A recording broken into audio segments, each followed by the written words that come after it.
These days, I don't know many people immune to anxiety, whether parenting, enduring a layoff, fighting cancer, or just trying to make it through the day with one more cup of coffee.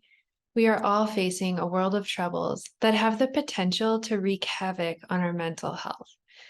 For anyone also seeking an antidote to restlessness, today's readings have something to say about peace in God's presence that is worth exploring.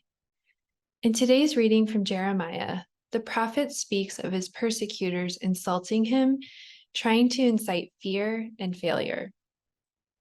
This part of the passage reminds me of the persecuting or intrusive thoughts that arise as I face the challenges of life with a newborn and a toddler. In the 2 months since my second child was born, my spouse and I have navigated both failed nursing attempts and failed toddler discipline. An example of a thought that comes up is, what were we thinking having another kid? We've gone to the emergency room 3 times, and I think, how are we here again? We've also navigated the smoky air due to wildfires, like so many have. And thoughts come up like, it's finally warm here in Colorado. When do we get to play outside? Will this last all summer? Will my kids have any relief from climate change ever? And we've done this, my husband and I, all while sleep deprived. Needless to say, my anxiety has been pretty high lately. Noteworthy in Jeremiah is that despite his enemies' bullying and fear mongering, he is assured, the Lord is with me.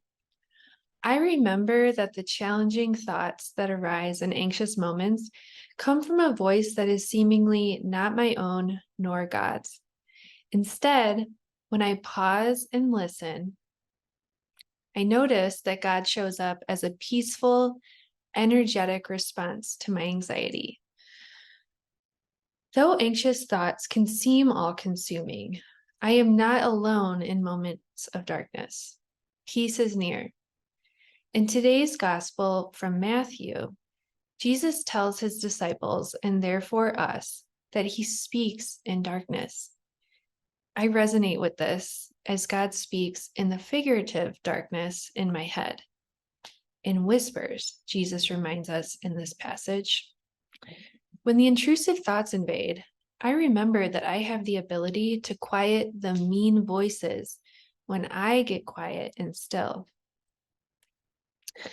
I acknowledge the voices in one breath, and in the next, I hear a whisper, reminding me that I am resilient, loved, and alive.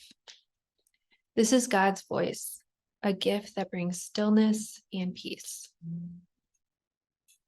When the sun sets and the earth's darkness descends, God also exists as peace. In the urban darkness, through the white noises of the night, like the hum of traffic and neighbors enjoying good company, this peace reminds me that I am never truly alone. Through the stars and the house-shaking thunder, I receive the peaceful thought that the earth and the galaxies exist beyond me in space and time. I am small, but I am known. Even all the hairs of your head are counted, so do not be afraid.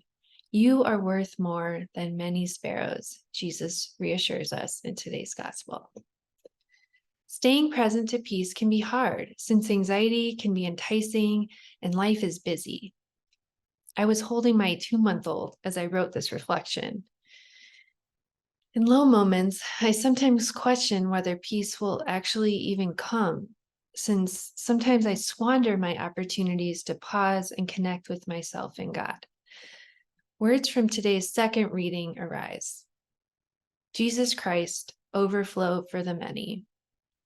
I sit with these words now, or when I was writing this, and I felt the baby breathing against my chest.